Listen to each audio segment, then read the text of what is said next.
Corona से मौत के मामले में दुनिया में 10वें स्थान पर पहुंचा महाराष्ट्र। देश की यहां हुई सिर्फ 29% मौतें। महाराष्ट्र में अब तक 1 लाख से ज्यादा मौतें हुई। कोरोना इलाज की नई गाइडलाइन आई सामने। बगैर लक्षण वाले मरीजों को अब दवा की जरूरत नहीं। सरकार का दावा, सेहतमंद खाने से और पॉजिटिव सोच से हो जाएंगे रिकवर। दिल्ली में लोग अपने घर के नजदीक लगवा सकेंगे कोरोना की वैक्सीन। पोलिंग बूथ पर होगा टीकाकरण। लोगों से घर घर जाकर कहा जाएगा कि जहां वोट डालने जा रहे हो वहां लगेगी वैक्सीन। कोरोना पर मंत्रियों के समूह की बैठक जारी। स्वास्थ्य मंत्री बोले, 10 राज्यों में 83% मामले। देश में फिलहाल कोरोना के 14 लाख से अधिक सक्रिय मामले हैं। वहीं दैनिक पॉजिटिविटी रेट 6.34%।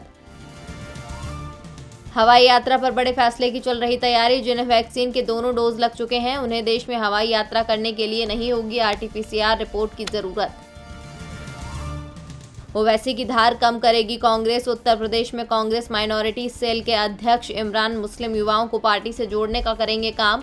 मशहूर शायर इमरान प्रताप गढ़ी को बनाया गया कांग्रेस के राष्ट्रीय अल्पसंख्यक सेल का अध्यक्ष। तमिलनाडु में टीका लगवाने पर मिल रहे गिफ्ट। चेन्नई के कोवलम में वैक्सीन लगवाने पर सोने के सिक्के, मिक्सी और स्कूटी जीतने का मौका। मुफ्त बिरयानी, मोबाइल रिचार्ज की भी सुविधा। दिल्ली के जीबी पंत हॉस्पिटल में छिड़ा बवाल। ड्यूटी के दौरान नर्सों के मलयालम बोलने पर लगाई रोक। विरोध के बाद आदेश लिया वापस। नर्सों ने की माफी और कार्रवाई की मांग। 2022 का चुनाव योगी के नेतृत्व में ही लड़ेगी भाजपा। विधायकों का रिपोर्ट कार्ड होगा तैयार। मंत्रिमंडल विस्तार नहीं होगा अभी। भारत में ज्यादा तूफानी होगा मानसून। 10 लाख साल पुरानी मिट्टी पर हुई रिसर्च के बाद दावा। ग्लोबल वार्मिंग की वजह से मौसम में होगा बदलाव।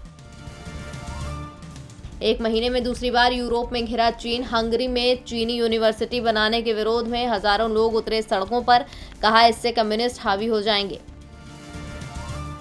कमला हैरिस के प्लेन की हुई इमरजेंसी लैंडिंग। ग्वाटेमाला जा रही अमेरिकी उपराष्ट्रपति के प्लेन में आई खराबी। उड़ान भरने के 25 मिनट बाद ही पड़ा लौटना। कोरोना के चीनी कनेक्शन पर एक और दावा। ब्रिटिश पत्रकार ने कहा, वुहान लैब में बंदर और खरगोश सहित 1000 जानवरों के बदले गए जीन। जानवरों को भी लगाए वायरस के इंजेक्शन। इटली में 18 महीने बाद क्रूज सेवा हुई शुरू। विरोध के बीच पहला क्रूज हुआ रवाना। MSC ऑर्केस्ट्रा 985 फीट लंबा, 1000 पर्यटक सवार। चीन में कोरोना के दोबारा बढ़ते मामलों के बाद लगी सख्त पाबंदियां। यात्रा और आवाजाही पर लगा प्रतिबंध। अंतर्राष्ट्रीय हवाई अड्डे से उड़ानें कर दी गई हैं रद्द। सेंट्रल बैंक और इंडियन ओवरसीज बैंक हो सकते हैं प्राइवेट। शेयरों में 12% का उछाल। अभी कुल 12 सरकारी बैंक हैं। इनमें से 2 के प्राइवेट हो जाने के बाद 10 सरकारी बैंक बचेंगे। G7 देशों में ग्लोबल टैक्सेशन सिस्टम पर बनी सहमति। भारत भी गूगल, फेसबुक जैसी मल्टीनेशनल कंपनियों पर लगा सकेगा 15% टैक्स। विदेशी निवेश आकर्षित करने में मिलेगी मदद। पॉपुलर टीवी शो 1000 में मेरी बहना है की बड़ी बीजी तरला जोशी का निधन। नेहा शर्मा, क्रिस्टल डिसूजा समेत अन्य कई सेलेब्स ने जताया शोक। सुशांत सिंह राजपूत केस में रिया चक्रवर्ती ने किया कबूल। रिया चक्रवर्ती ने NCB के सामने लिया सारा अली खान का नाम। कहा, वो मुझे मैरिजुआना जॉइंट्स मुहैया कराती थी। 15 महीने बाद महिला टीम को T20 वर्ल्ड कप का प्राइज मनी BCCI ने दी। महिला टीम पहुंची थी T20 के फाइनल में।